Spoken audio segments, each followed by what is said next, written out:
तो सभी व्यूवर्स को नमस्कार व्यूवर्स, मैं डॉक्टर पवन ओबराय आप सभी का स्वागत करता हूं अपने यूट्यूब चैनल पर।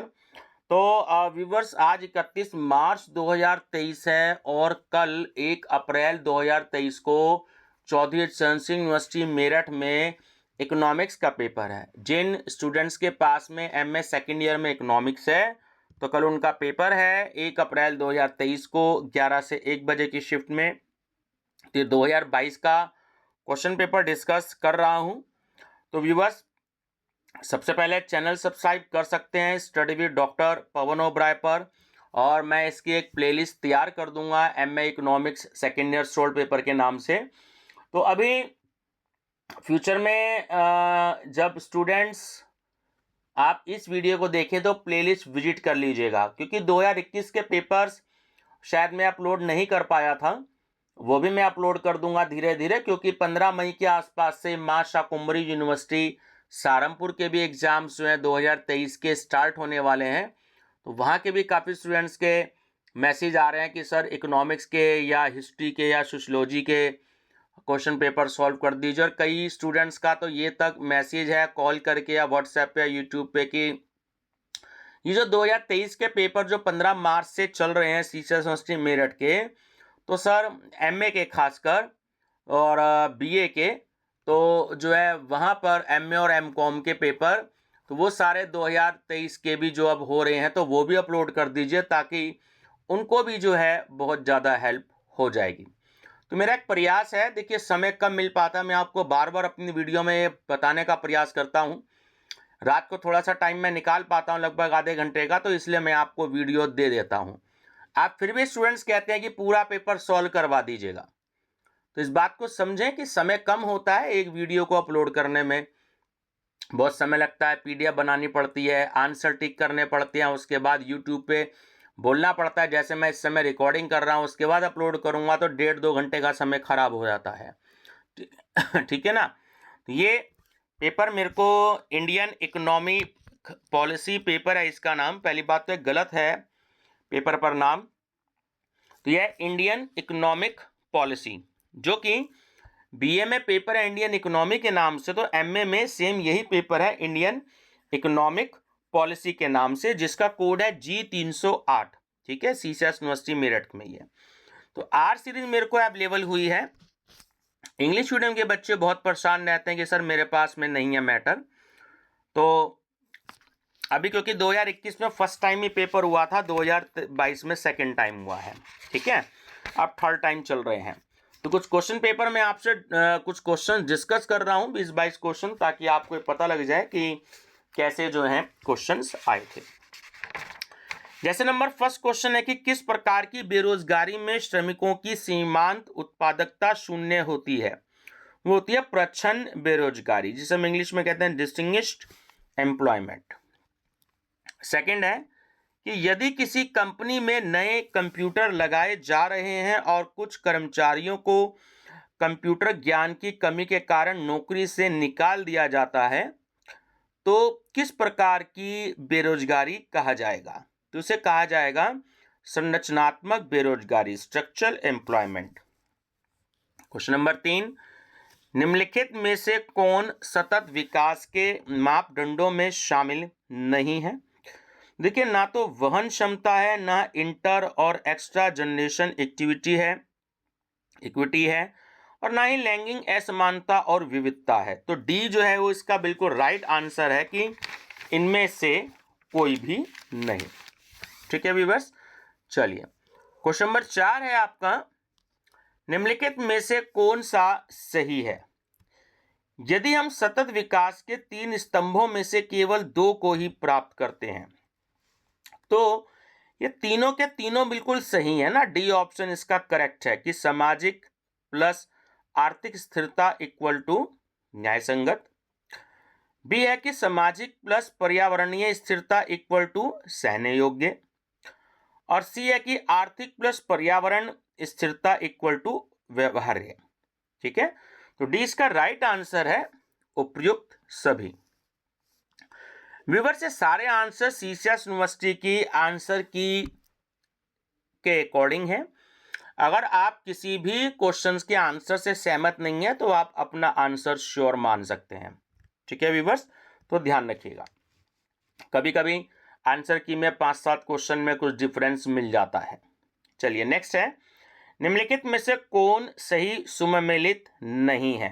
तो जो ए ऑप्शन है कि जो रबी की फसल होती है उसमें सरसों और ककड़ी शामिल नहीं होती है। निम्नलिखित में से कौन सा कथन सही नहीं है?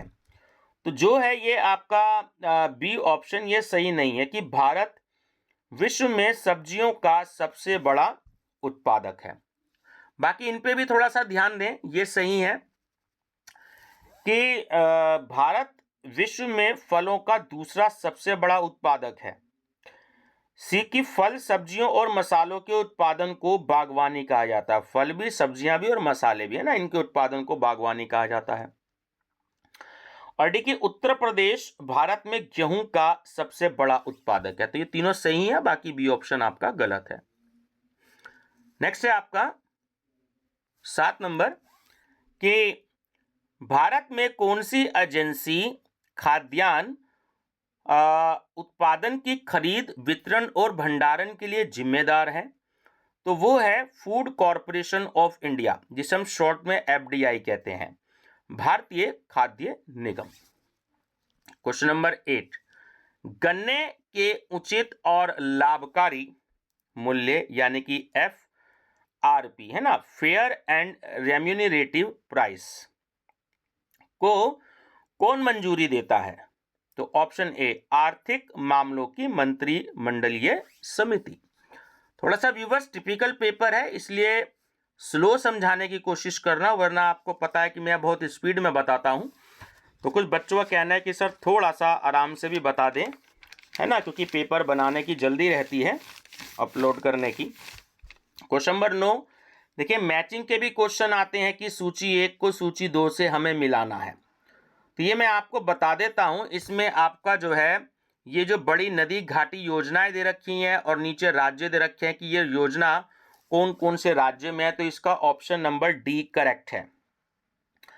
जो आपका भांकड़ा नागल परियोजना है, ठीक है, वो आपकी पंजाब और हरियाणा में है।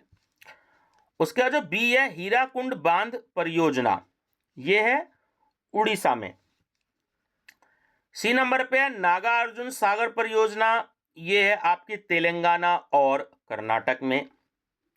और डी है दामोदर घाटी परियोजना, ये है आपका झारखंड और पश्चिम बंगाल में। तो आपका डी ऑप्शन करेक्ट है।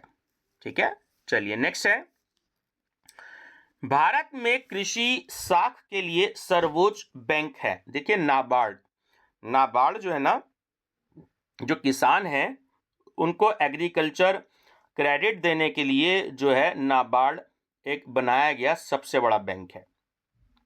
11, सीधी सीडिंग तकनीक का उपयोग करके कौन सी फसल उगाई जाती है? बहुत इंपॉर्टेंट क्वेश्चन है, ध्यान रखिएगा। चावल उगाई जाती है, चावल की फसल। 12, आजादी के बाद शुरू की गई आर्थिक नीतियों का मुख्य उद्देश्य क्या था? तो वो था ऑप्शन बी की भारतीय उद्योग को लाइसेंस से मुक्त करने के लिए। 13, राष्ट्रीय डिजिटल संचार नीति कब शुरू की गई थी? बहुत इंपॉर्टेंट क्वेश्चन है। जो आपकी थी नेशनल डिजिटल कम्युनिकेशन पॉलिसी, वो लॉन्च हुई 2018 में।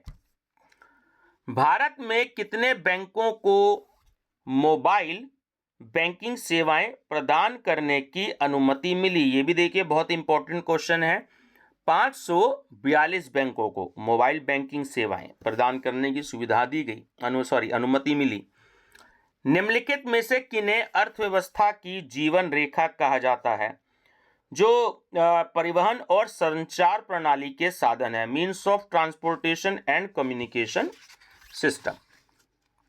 चलिए नेक्स्ट है क्वेश्चन नंबर 16, कौन सा संगठन गरीबी रेखा के निर्धारण के लिए सर्वेक्षण करता है? तो होता है NSSO, बिजनेस स्टैटिस्टिक्स में जो इंडियन स्टैटिस्टिक्स का चैप्टर है भारतीय सांख्यिकी, तो उसमें आपका NSSO और आपका CSO है।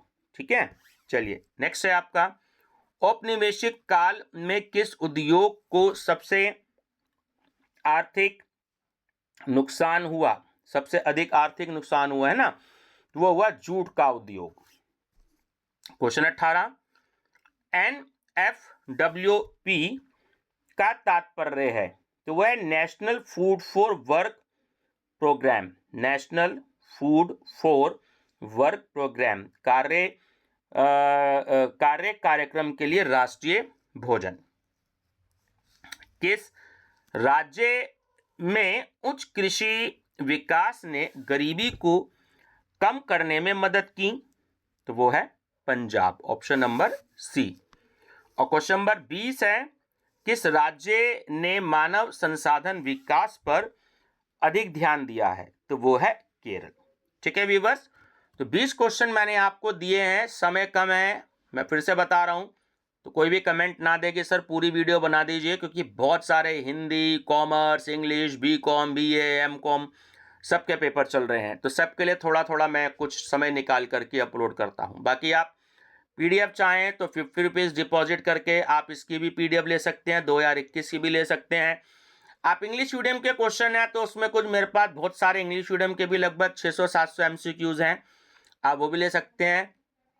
BA के भी मेरे पास पेपर है, हिंदी मीडियम में है तो वो भी है मेरे पास में, BA के पेपर भी है ना, एक आध पेपर उसका भी हुआ था तो मैं वो भी आपको सेंड कर दूंगा।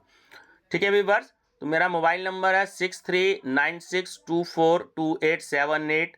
ओनली और ओनली मैसेज करिएगा, कॉल मत करिएगा। बहुत सारे बच्चे लाइन में लगे होते हैं जिनको व्हाट्सएप भेजनी पड़ती है PDF, तो सबको जो है टाइम नहीं मिल पाता है। ठीक है व्यूअर्स, तो आप चाहें तो 50 रुपीज़ में इसकी PDF और बहुत सारे MCQs की PDF ले सकते हैं। तो चैनल सब्सक्राइब कर लीजिएगा, प्लेलिस्ट मैं इसकी प्रिपेयर कर दूंगा। MA second year economics solved paper के नाम से 3 पेपर मैं इसके ऑलरेडी करा चुका हूं, तो जैसे ही मेरे को समय मिलता है बाद के जो 4 पेपर और हैं वो भी मैं आपसे जरूर डिस्कस करूंगा। Thank you and best of luck.